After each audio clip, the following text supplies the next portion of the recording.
Hello everyone, लक्ष्य the target के इस यूट्यूब चैनल में आप सभी का स्वागत है।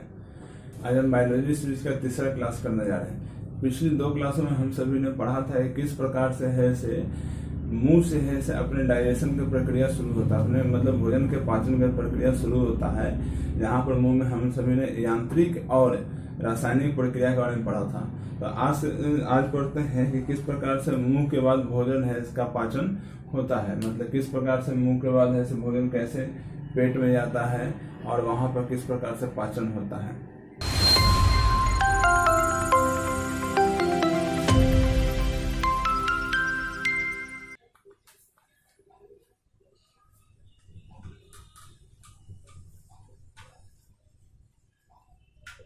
डाइजेस्टिव सिस्टम, पाचन क्रिया। तो हम सभी ने पढ़ा था कि भोजन का पाचन का शुरुआत से मुंह से हो जाता है। मुंह से क्या होता है कि उसके बाद फिर एक आहार नली होता है। इस प्रकार का आहार नली होता है जो मुंह से पेट के तरफ जुड़ा हुआ होता है। ये थोड़ा एक रॉ डायग्राम बनाते हैं, जैसे मान लेते हैं कि क्या है, इसको कहते हैं हम लोग आहार नली। आहार, इसे कहते हैं हम लोग आहार नली, यानी कि इंग्लिश में इसको कहता है ओइसोफेगस या फूड पाइप। ठीक है, इसको कहते हैं ओइसोफेगस या आहार नली। यहाँ पर भोजन के पाचन की प्रक्रिया नहीं होती, मतलब यहाँ पर भोजन का पाचन नहीं होता। यहाँ पर भोजन का पाचन नहीं होता। कहाँ पर? ओइसोफेगस में भोजन का पाचन नहीं होता है। इससे ज्यादा सवाल, इससे दो सवाल और पूछा जाता है कि जब भोजन है से यहाँ से पेट में जाता है तो एक मूवमेंट होता है, अपने आहार नली में एक मूवमेंट होता है, एक मूवमेंट होता है। उस मूवमेंट को क्या कहा जाता है? तो ध्यान देना है कि जब भोजन यहाँ से जाता है तो जिस मूवमेंट से वो पेट में हमारा भोजन जाता है, तो ओइसोफेगस में आहार नली में जो मूवमेंट होता है उसको पेरिस्टालसिस, उसको क्या कहता है? पेरिस्टालसिस मूवमेंट कहते हैं, या फिर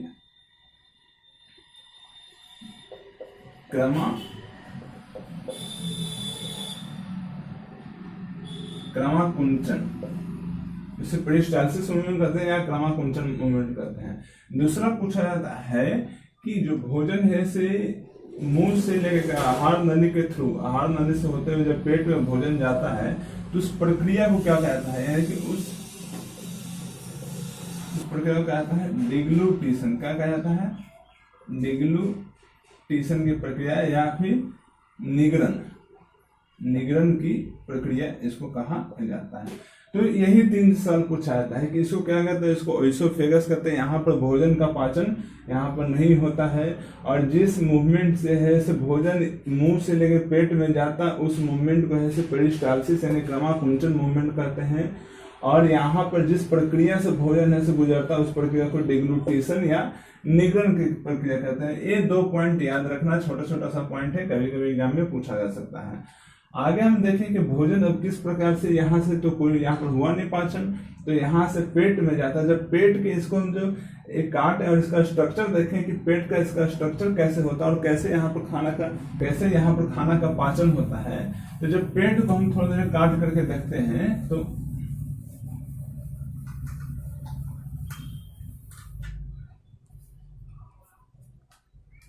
जब पेट को हम थोड़ा सा काट के देखते हैं, मान लेते हैं थोड़ा देर के लिए कि हमारा पेट है और इसको ऊपर से काट दिए, तो इसके जो बाहरी सतह ये जो होता है, ये सतह बाहरी सतह, इसे हम बाहरी सतह जो होता है इसे हम लोग क्या कहते हैं? इसे कहते हैं एपिथेलियल सेल। क्या कहते हैं? एपिथेलियल सेल, यानी कि हिंदी में क्या था? उपकला कोशिका इसको कहा जाता है। ठीक है, ये जो बाहरी जो होता है इसे क्या कहता है? उपकला कोशिका कहा जाता है।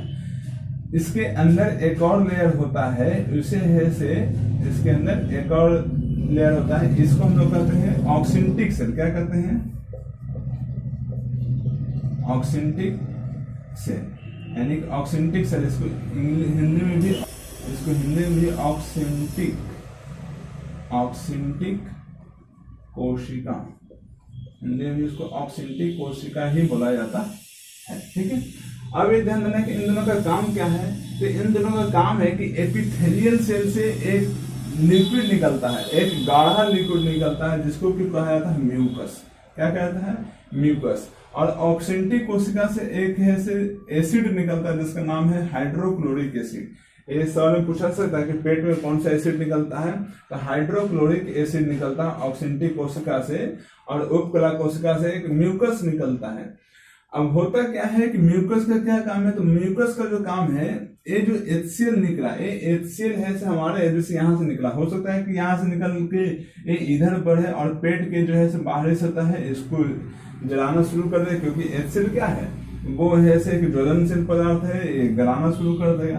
तो इसको बचाने के लिए यहाँ से एक म्यूकस निकलता है, गाढ़ा लिक्विड होता है, जो क्या करता है HCl को है से बचाता, HCl से पेट से क्या करता है, पेट को बचाता है, मतलब HCl को है से न्यूट्रलाइज कर देता है। क्या करता है? न्यूट्रलाइज कर देता है, और पेट के है से बाहरी सतह तक नहीं पहुंचने देता, जिससे कि ये हमारा बचाता है ताकि है से बाहरी सतह इसका नहीं करे।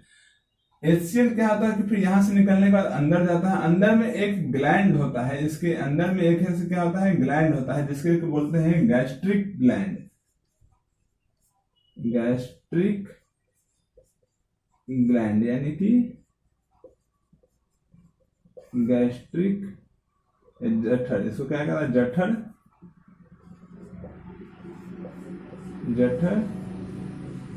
ग्रंथि। क्या बोलता है इसको? जठर ग्रंथि। इसी जठर ग्रंथि से क्या निकलता है, गैस्ट्रिक जूस निकलता है। क्या निकलता है? गैस्ट्रिक जूस निकलता है, यानी कि जठर रस निकलता है। इसी गैस्ट्रिक ग्लैंड से गैस्ट्रिक जूस निकलता है, यानी कि जठर रस निकलता है। इसी जठर रस में 2 एंजाइम्स पाए जाते हैं। कौन सा इसमें पाया जाता है? 2 एंजाइम्स पाया जाता है इसमें, 2 एंजाइम्स पाए जाते हैं। यहाँ पर क्या होते हैं? 2 एंजाइम्स पाए जाते हैं, जिसको क्या करता है, 2 एंजाइम्स होता है। कौन कौन सा है 2 एंजाइम्स है? एक आपका पेप्सिन और दूसरा हो गया रेनिन। पेप्सिन और रेनिन, पेप्सिन, दूसरा हो गया रेनिन। ये पेप्सिन और रेनिन, ये 2 एंजाइम्स गैस्ट्रिक जूस में, जठर रस में पाए जाते हैं, जिसको क्या करता है, HCl का काम क्या है कि इस एंजाइम्स को, HCl जो है इस एंजाइम्स को एक्टिवेट करता है। मतलब क्या कि वो अब उसको है से HCl जो है से वो दोनों जो एंजाइम्स है, कौन कौन सा दोनों एंजाइम्स, पेप्सिन और रेनिन, पेप्सिन और रेनिन को कहता है कि भोजन है से आ गया, उसको डाइजेशन का प्रक्रिया अपना शुरू कर दो। पेप्सिन और रेनिन है यहाँ पर काम शुरू कर देते हैं। और ये किसको डाइजेस्ट करते हैं, तो ध्यान देना है कि पेप्सिन और रेनिन जो है से वो प्रोटीन को डाइजेस्ट करते हैं। किसको डाइजेस्ट करते हैं? यहाँ पर प्रोटीन को डाइजेस्ट करते हैं, मतलब प्रोटीन्स को पचाते हैं, यहाँ पर डाइजेस्ट करते हैं। तो एक यहाँ से सवाल निकल गया कि जैसे हम लोग पढ़े थे कि मुंह में कार्बोहाइड्रेट का है से डाइजेशन होता है, उसी प्रकार से पेट में हमारा है से प्रोटीन का डाइजेशन होता है। ये पूछा जा सकता है एग्जाम में कि प्रोटीन का डाइजेशन कहाँ होता है, या पेट में से किस पोषक तत्व का है से पाचन होता है। तो याद रखना है कि हमारे पेट में जो है से प्रोटीन का, किसका, प्रोटीन का पाचन होता है।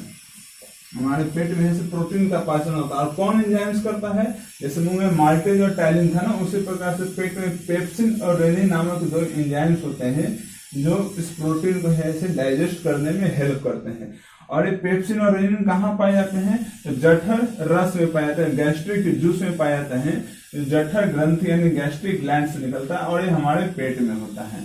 ठीक है, तो सारा हो गया कि म्यूकस का क्या काम है। म्यूकस जो होता है वो HCl को, हाइड्रोक्लोरिक एसिड को क्या करता है, न्यूट्रलाइज कर देता है। और हाइड्रोक्लोरिक एसिड का काम क्या है, हाइड्रोक्लोरिक एसिड का काम है एंजाइम्स को एक्टिवेट करना, इसको सक्रिय करना। इसका क्या काम है, इसको ऐसे सक्रिय करना कि भाई अब जल्दी से अपना अपना काम शुरू करो। होता क्या है, कभी कभी हम लोग देखते हैं कि जब टाइम पर ऐसे खाना खाने की एक आदत बन जाता है, उसके बाद जब कभी कभी होता है क्या है कि कभी कभी क्या होता है कि हम सभी लोग ऐसे टाइम पर जब खाना नहीं खाते हैं, लेकिन ये क्या होता है कि ऑक्सीजन कोशिका से हाइड्रोक्लोरिक एसिड तो निकलेगा ही वो प्रतिदिन, तो वो जब निकलता है और भोजन उसको डाइजेस्ट करने के लिए नहीं मिलता, तो वो क्या करता है कि धीरे धीरे वो हमारे पेट तक पहुंचने देता है, म्यूकस को ही गलाना शुरू कर देता है। म्यूकस को जब गलाना शुरू कर देता है तो म्यूकस को धीरे धीरे गलते गलते गलते क्या होता है कि वो पेट तक है से वो पहुंच जाता है। क्योंकि इसलिए कहते हैं ना कि खाना समय पर नहीं खाने से पेट में गैस बन जाता है। गैस के बनने का मतलब क्या, जलन होने लगता है पेट में। वही जलन को हम लोग क्या करते हैं, जब पेट में ऐसे क्या होता है, बहुत जब जलन कभी कभी उसको हम लोग नेग्लेक्ट कर देंगे, नेग्लेक्ट करें तो क्या होता है कि वो जलन जैसे घाव के रूप में बन जाता है। तो जो पेट में जो छाला बन जाता है, याद रखना 2-3 पॉइंट यहाँ से, जब पेट में जो छाला बन जाता है, पेट में जो छाला या घाव बन जाता है, उसको क्या कहते हैं, तो हम लोग उसको कहते हैं पेप्टिक अल्सर। क्या कहते हैं, पेप्टिक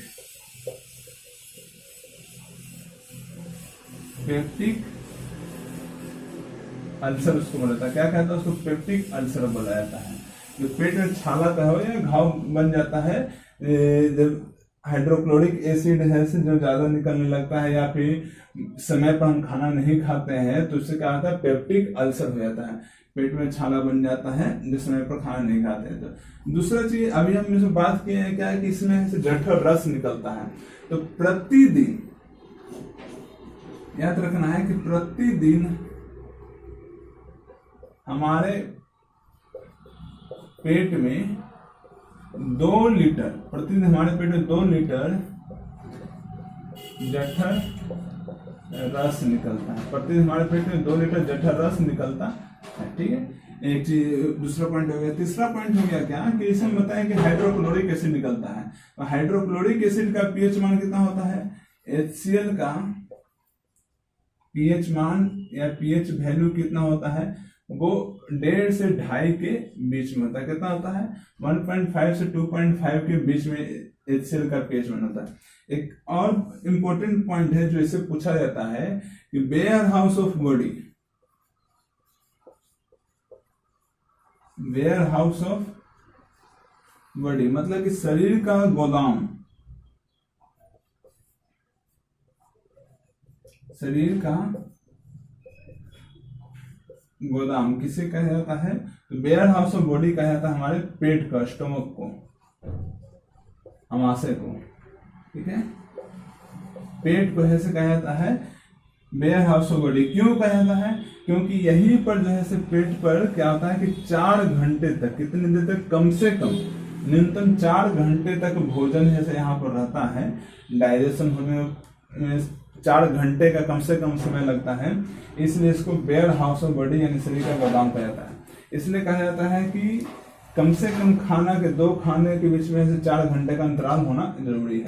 तो ये 3-4 पॉइंट है याद रखना है कि प्रतिदिन हमारे पेट में जो है कितना जठर रस निकलता है, गैस्ट्रिक जूस निकलता है, 2 लीटर निकलता है। और HCl का पीएच वैल्यू कितना था, पीएच मान कितना होता है, 1.5 से 2.5 के बीच में होता है। ठीक है, वेयर हाउस ऑफ बॉडी किसे कहा जाता है, शरीर का गोदाम किसे कहा जाता है, स्टमक का कहा जाता है, पेट को कहा जाता है। ये 2-3 पॉइंट याद रखना है। ठीक है।